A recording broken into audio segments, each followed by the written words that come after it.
So, all right. So this is our second podcast, right? Podcast, yep. And this is our guest, Tim Benner. Hi, guys. Hi. Yeah.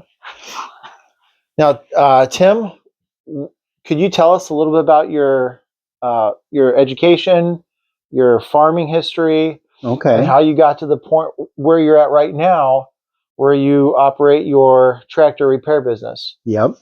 Okay. Well, my dad was a bulk milk hauler.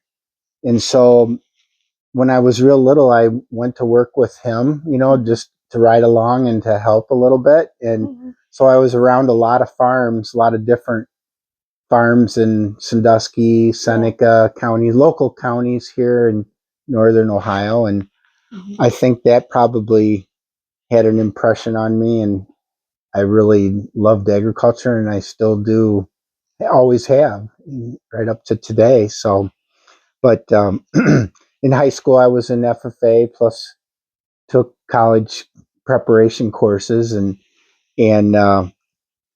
it's kind of funny. This is 2026, so in 1976, I grew my first couple acres of corn. So, and I now manage our family farm operation. So I've been growing corn for 50 years.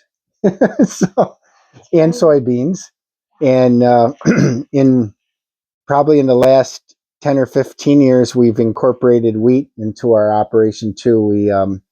We grow our wheat in 15-inch rows and then interseed soybeans right into the standing wheat.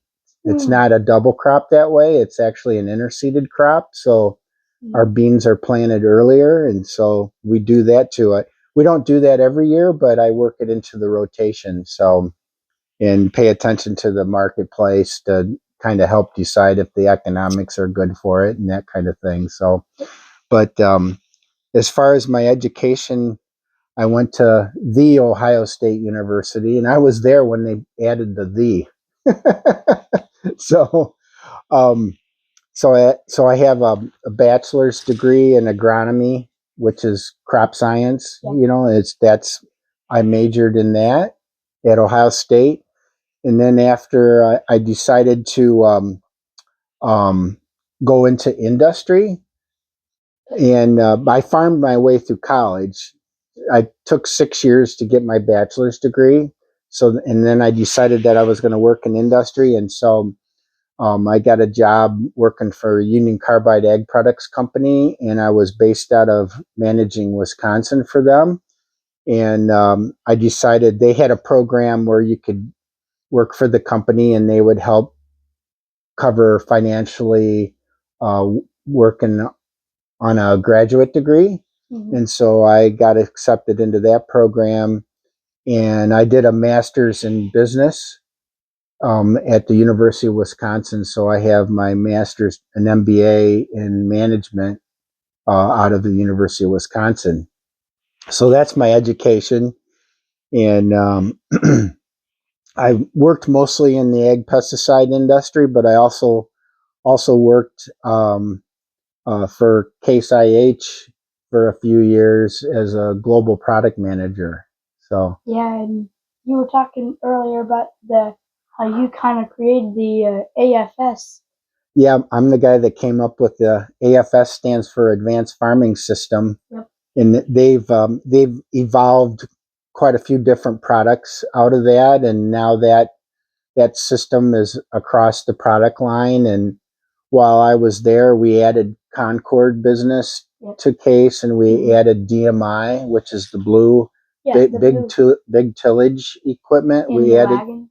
Yep. We added, and some of those things were my ideas to broaden, because Case specializes in building high horsepower tractors, and we really needed to have a whole complete system in the sprayer business too. I did analysis on the global sprayer market, and as you know, they have the big custom application spray equipment too as part of the Case IH product line.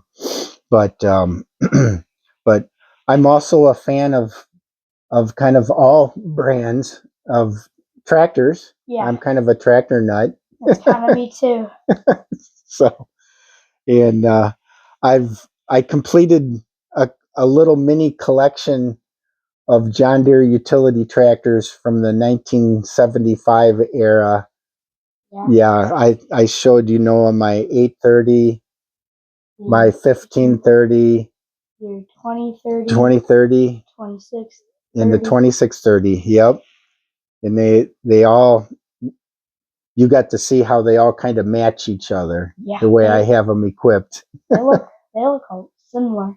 Yes. Yep. That was kind of my goal, that they all got foot pedals for Yeah. foot throttles. Yeah. So they're fun to operate that way. Yeah. Yep. So, And then, but yeah, when I moved back to Ohio, let's see, it's been it's going to be eight years now that I moved back to Ohio, because I lived and based in Wisconsin for over 30 years. mhm. So then I moved back about 8 years ago, and then I started a little compact tractor business. Yep. And I specialize in compact John Deeres and compact Kubotas. Yeah. Do you work on Rural Kings? I don't. Ah. I don't work on Rural Kings. Okay. I see them out there, though. Yeah. We passed quite a few on our way here, actually. Yep, they've got quite a few of those red tractors out there, don't they? Yeah. I have a list of questions right here. Okay. Yeah. And so back then, like when you farmed, Yeah, when did you start farming? in 1976. 19. Yep, and I know I planted my first FFA crop of corn, and I think it was like 2 acres. Mhm. Yeah, And you said you harvested that by hand. by hand. Yeah. Now, did you shell it too? No, a local elevator at that time was still taking ear corn. Okay. Yep, Okay. just hauled it in a little wooden wagon. I think we either pulled it behind a pickup truck or a small tractor. Gotcha. The 1530 tractor that Noah saw, we got that new from Krieger's in Tiffin, Ohio, at 1530. And so that was Wow. a tractor that we had a VAC case tractor too at that time, which was a little narrow front end Yep. tractor. I think it's like 20 horsepower. Mhm. It's real small horsepower. Yeah. Yeah. No. So we had those two tractors. Now, I have a question, and it relates to the corn. So we are probably going to be hand harvesting our corn. Yep. That's the plan as of right now. And as far as like selling our corn, we're thinking of marketing direct to consumer for as like deer corn and squirrel corn Oh, and things like that. that'll be good. That's what I think too. You could get a plastic bag or something, Noah, with your name on it. Yeah. Yep. That'd be awesome. To put so many years in a plastic bag and market your product that way. Actually, R&M Farms. That's Is our that the name of that's the name of it. Yes. R&M? Reese and McCoy. Okay. Yep. Very cool. That's the channel. Yep. Do you have any other questions? Well, I do. So, do you have any suggestions for that? Anything at all for as far as like moving or marketing the corn or getting it to the consumers? Well, the first thing that crossed my mind is make sure you harvest it, Noah, when it's pretty dry. Yeah. Mhm. So that if you do put it in a bag or something, probably the bag would have to have some aeration, some holes in it or whatever. Yeah. So your product doesn't get moldy. Mhm. Because the consumer, who knows how long they'll We hang on could to be it. yes. Yeah. And then if they store it, storing it like in a garbage can with a lid to keep mice out of it, just some little consumer tips like that for handling it, because you'll be selling to the general public, and so you have to kind of think, what will they do with it? Mhm. But that sounds like you'll do well that way. Your corn will be way more valuable. Yes, yes, that's the idea. Exactly. Now we've already purchased our seeds. We actually sent out the check this morning to buy our bag of seed for the corn. But just out of curiosity, what would you have recommended for a seed or for a supplier or for a type of seed? Well, I haven't studied that small farm market seed business. Mhm. I know there's a lot of different products available. Yeah. But on our farm operation, the business, we've worked with the two top major companies in the most recent years. Of DeKalb and Pioneer. So that's where we source our corn. Mhm. And some of those dealers might have small. They might have small bag availability to keep in mind for the future. Okay. So, but can I ask where you bought your corn, Noah? Seed genetics. Seed Genetics. Yeah. Well, I see their signs around Ohio. Yeah. Yeah. Yep. Okay. So you're working with the corn company there, at least a distributor. That's I don't know if they breed their own corn or not. I don't know about Seed Genetics. So, but I know I've seen they put up field signs. Yeah. Yeah. Good. I know they have an office in Bowling Green, and we're going to be meeting with their field rep at some point here in the future. Yep. So pretty soon, I hope, hopefully before planting, and we can talk to him and see what his recommendations are, and what he has to say. One of the things you might want to get from them is a list of what herbicides can be used on that corn for Yes. weed control. Yes. So I remember you saying that you're going into a pasture field that might have some challenges with weeds. Yes. So, but it might actually be better than you think if it's been a pasture for a long time. Okay. It might have some perennial weeds. So probably you want to have a seed or mixture that Roundup, which is glyphosate. That's the active ingredient in Roundup. That your corn is tolerant to that, because if you have some perennial perennial weeds, the Roundup will control those perennial weeds for you. Now it is Roundup. It is Roundup tolerant. Yes, Roundup tolerant or yes. resistant. Yep. Yes. Okay, that's good. I think that's probably one of the main criteria for a small acreage operation. Okay. And especially in a pasture situation where you might have some, like thistles come through. Yeah. Okay. I can picture some musk thistles or Canadian thistles. Yeah. And Roundup will control those effectively. Here's a question, something I was thinking about around the perimeter of the pasture, because we didn't want to get too close to the electric fence when we actually plowed it up or used our rototiller on it. So there's like I guess like a weed line that goes around the outside edge. Should we kill those weeds too? Yes. Okay. Yep.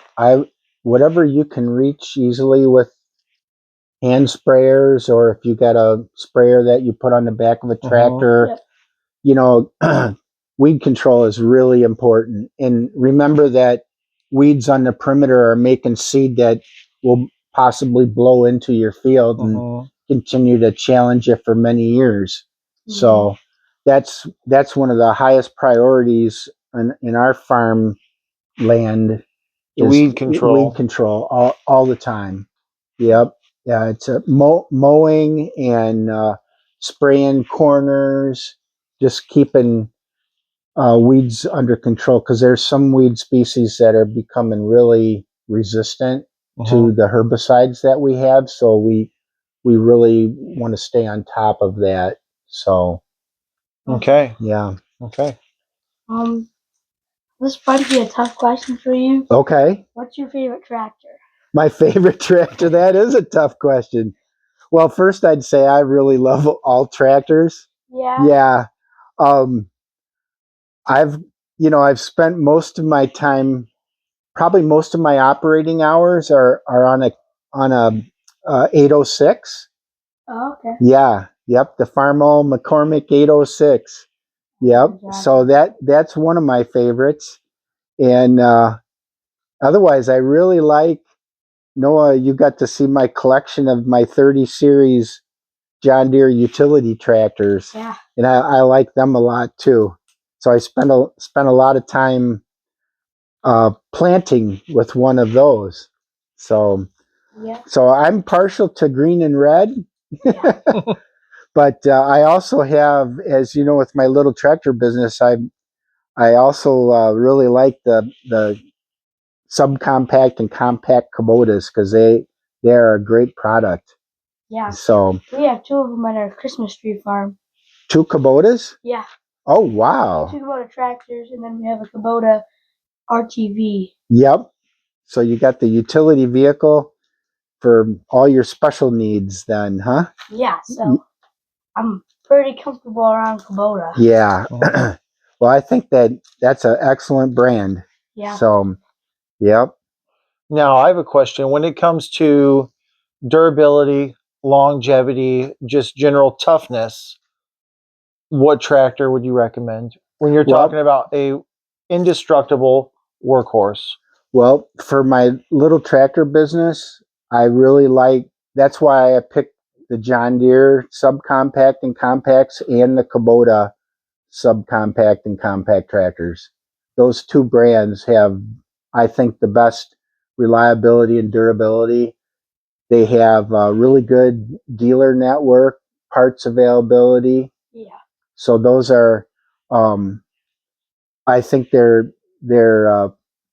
relatively easy to work on, even though everything's compact, you know. Uh-huh. But so those are reasons that I specialize in those two brands for my little tractor business. Yeah. Yep.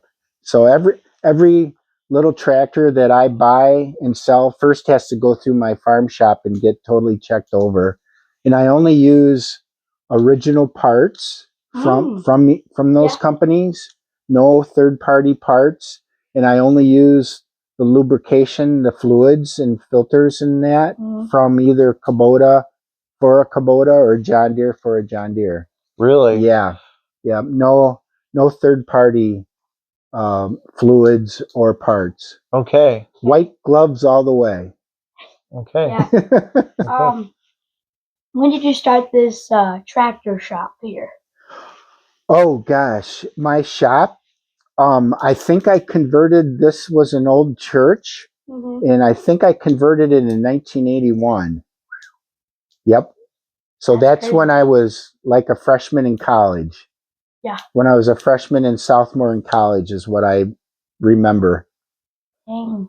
I have a date written in the concrete. Really? So yeah, we can check that later. Okay. Do you have any questions? Here's a question. From a perspective of value, as when you get the most for your money when buying a compact tractor or a tractor like that, what brand would you recommend when you're saying the amount of dollars you spend compared to the amount of value that you get? Yep. Well, again, I think you got a pretty much a matched up situation between Kubota and John Deere. Okay. Yeah, and both of those companies continue to innovate, and it probably goes in a cycle a little bit between the two, but they're both such good companies with good marketing and good engineering, and I think my customers, gain it back by working with those two companies. Okay. Yeah. Okay. And I know right now that John Deere is they're just in the process of launching their updated 1 series tractors. And you can see where they're kind of using the same numbering system as what they have with their larger tractors. They've kind of smoothed out their quote numbering system. Okay. Yeah. So Okay. which is I think it's kind of cute. Yeah. Yeah. I know for the big tractors, they just came out with the 8R 540. Yeah. And so the new subcompact compact low horsepower units, the 1R, so that number is now similar to the 8R. Yeah. Yeah. So Um. and I think their styling on the hood in that is more blended. Yes. Yep. Why did you choose farming / the tractor shop? Um, I'm not. Can you clarify that a little bit, Noah? Why do you like farming so much and like all this tractor stuff? I guess. I don't know. Yeah, I think it's just from when I was young, like you, that I got to um, ride along with my dad when he was going to the different farms to haul their milk for them, Yep. and just being around farmers and seeing what their equipment was. Yeah. Mhm. You have a question? Well, this is about education. So we've got Noah here, and he wants to go into agriculture. He wants to go into farming. That's what he wants to do. And you've seen he's very passionate about tractors. He is. He's passionate about farming. From an educational perspective, what would you recommend for someone like Noah going through high school, going through college? Yep. Well, I think Noah's got a good start. I can see that he's by doing like even this podcast today, he's he's showing that he's interested in technology, and that's certainly going to continue to evolve. And so keep up that passion too, Noah. Yep. And I would say, make sure that you study as much science as you can along the way. The basic things of math and science courses when you get into high school. Yep. I think things are probably pretty well set on what your curriculum is right now. Yeah. But in high school, you'll have more flexibility, and make sure you meet the requirements for college, because I think that you'll definitely be a candidate for that. And when you're in high school, take some time to study the different agriculture colleges that are available in the Midwest. Yep. Because I can tell you, I was very impressed, with Ohio State. Yeah. But I was also really impressed with University of Wisconsin. Yeah. When I saw their research farm operation north of Madison. Yeah. It was very impressive. So, and things can change between now and when you're ready to go. So if you can, Yep. visit those schools if that's how your path goes. Take the time to make the road trip and check out, because one or two of them might seem more like this is something I really like. Yeah. So, Well, what about a specific line of study? Like you said, you had what was the bachelor's degree in? agronomy, Agronomy. which is crop science. Okay. Mm-hmm. Yeah.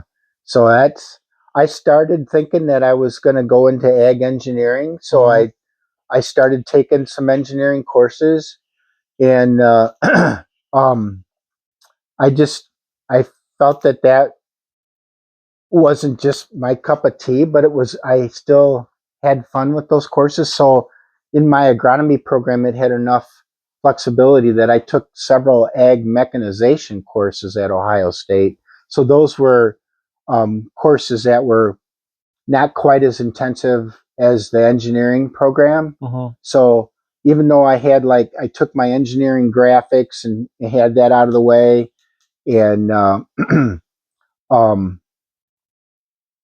and I started I, I I took the ag mechanization courses that I thought would be beneficial to building a farm operation. Like, so I took the grain handling and grain systems course. And then with farm management, I took ag economics courses along with my agronomy crop science courses, so like I had a grain marketing course on understanding the grain market. And then but I always had an interest in business too, so that's why I ended up doing my graduate program eventually too, after getting my agronomy degree, because I saw that is something I was always interested in doing. Mm-hmm. You know, I figured that out while I was doing my agronomy degree. So I actually took like a beginning level law class, Mm-hmm. you know, through the law school at Ohio State and got that out of the way. And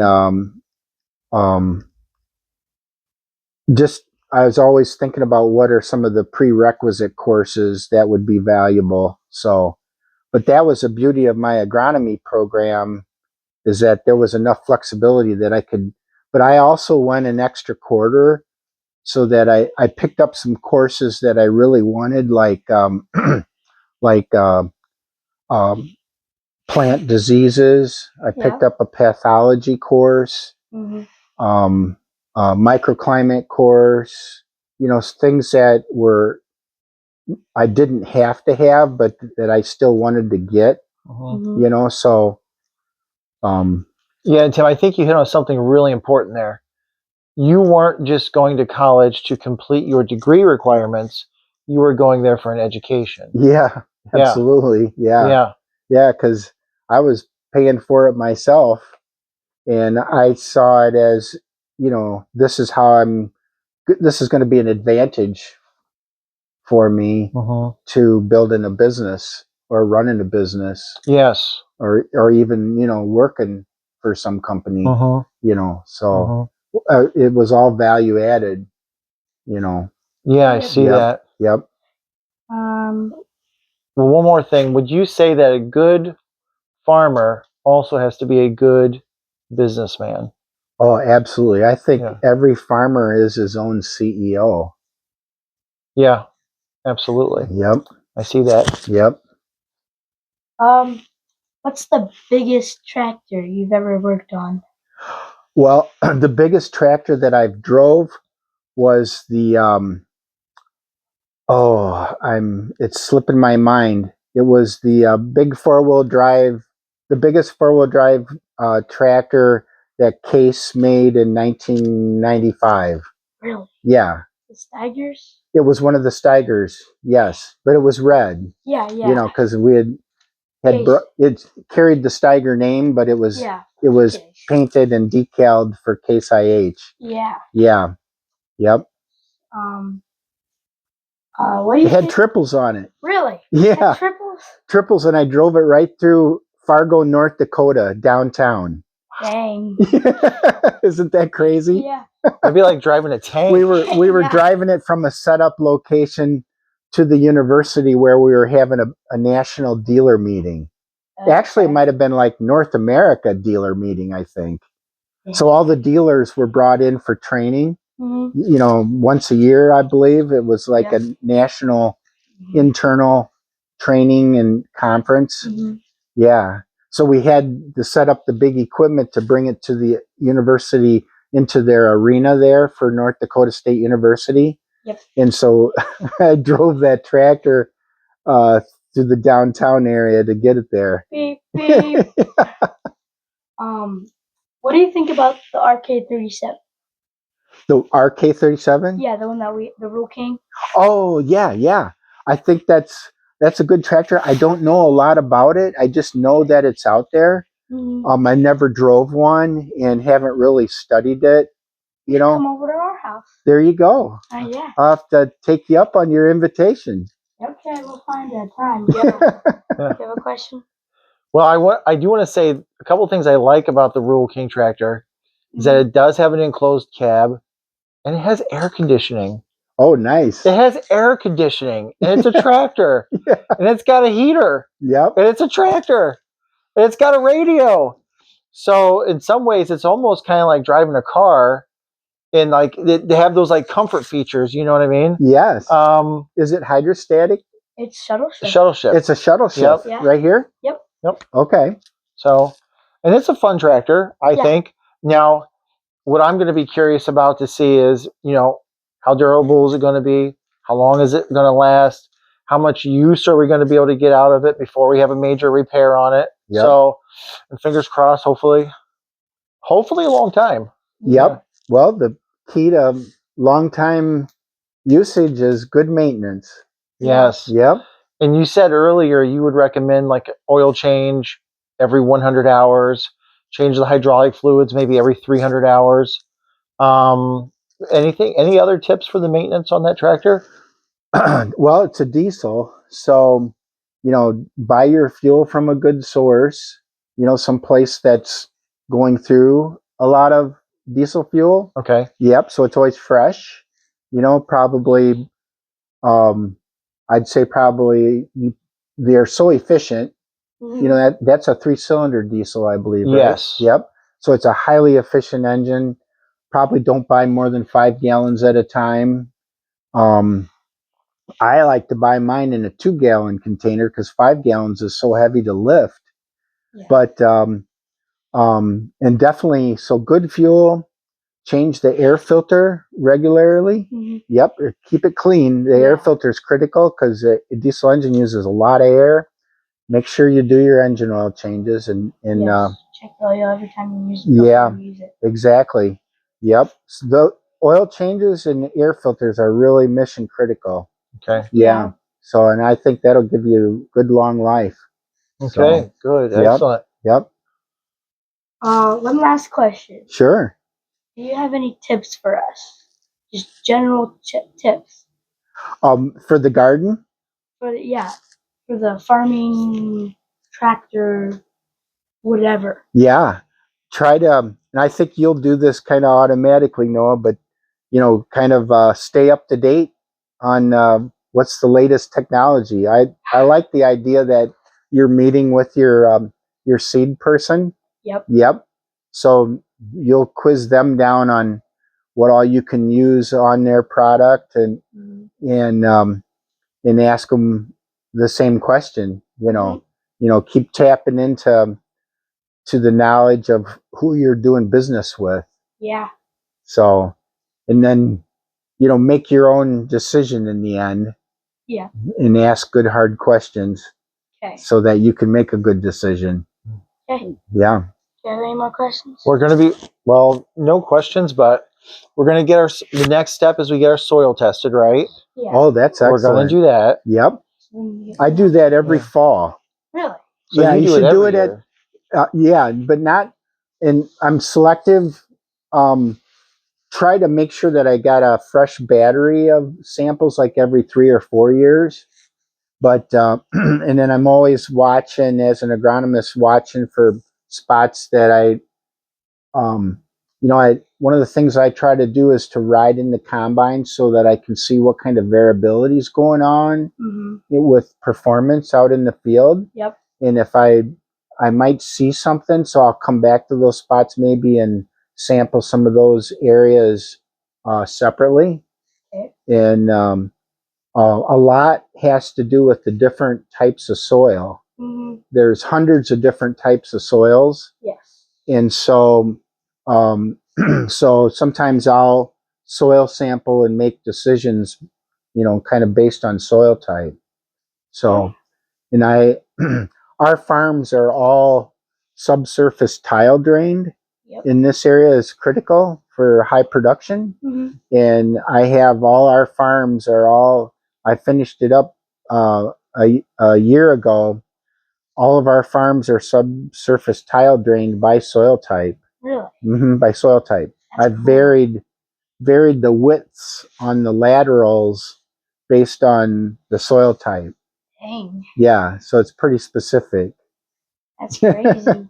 Yep. Well, Now, once you put drainage into a field, how often do you have to maintain that?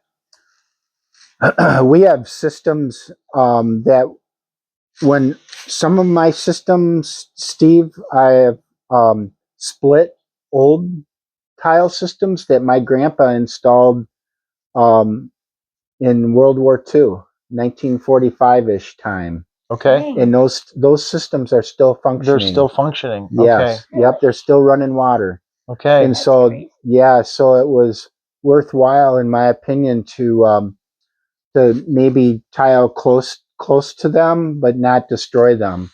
Okay. What I've done is updated our mains that those old systems drain into. Yeah. So the old mains can't take the load of the new system plus the old system. You have to put in larger mains. Okay. Yeah, but I've saved quite a bit of the old tile and worked close to it. So essentially, if you go in and tile a field, yep, that's going to be more or less once in a lifetime. yes, You're going to do that, and then the next Yep. generation will probably end up doing some maintenance or something on it, but Yeah. maybe not. That's right. Maybe not. Yeah. The main thing that you end up maintaining on a tile system is the outlets. Okay. So you should always know where all your outlets are. I prefer to have all stainless steel animal guards on all the outlets, so raccoons and groundhogs can't crawl up into those tile systems. Yeah. And if they crawl up in there and die in those systems, it creates a plug, and then pretty soon you might have a blowout out in the field somewhere, where Yeah. there's a weaker point. Gotcha. But it's worthwhile to use stainless steel for the animal guards, not cheap metal galvanized ones. It's Okay. worth the money to spend. So we're probably not going to put in a tile system this year, I don't think, but I know we're not. But if we did, there is a creek that is on the border of the field, and we just dump into that creek. Is that how that would work? Yes, yeah. Okay. Yeah, whoever your tile installer is, that's the first thing they'll want to know is, do we have an outlet? Mm-hmm. That's mission critical to Yeah. being able to tile.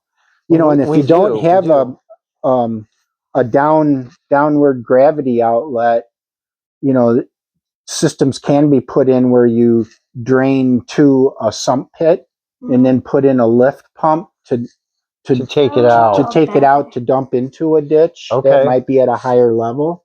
Okay. So there are workarounds, but if you don't have a gravity system, you're going to potentially then have a electric bill. Yes. So if you have to put in a pumping system. Okay. So, but it sounds like you got a good site, just because you already know that you have a creek that sounds like it could be an outlet. Potentially, yes. Yeah.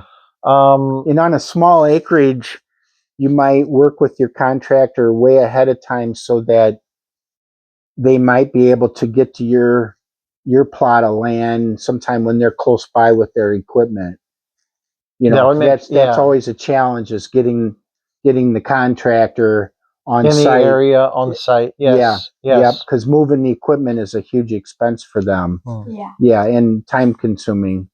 So I try to plan way down the road. It's long-term planning. So yep. You got anything else? This is about yields, and I think we've got a good rough idea of what's potentially possible, but what kind of corn yields do you average per acre? Well, I typically don't talk about our corn yields, but I can assure you that they're upper end corn yields for our county. Okay. Yeah. Okay. Yep. So I never want to create any hard feelings or anything, but me being an agronomist, and we're always pushing the envelope. Okay. So, yeah. Okay. So I like that. I like pushing the envelope. Yeah. Yep. That's one thing we think we have a little control over. Mother Nature calls it in the end. Yes. Yep. Yes. So we can't control the weather conditions and that kind of stuff. Yep. God's in control. Yeah. So you dial in the fertilizer, you dial in the weed control. Yep. And then the rest of it's just kind of out of your hands at that point. Yeah. Because we at this point we don't have irrigation. It's something that I've developed a set of plans.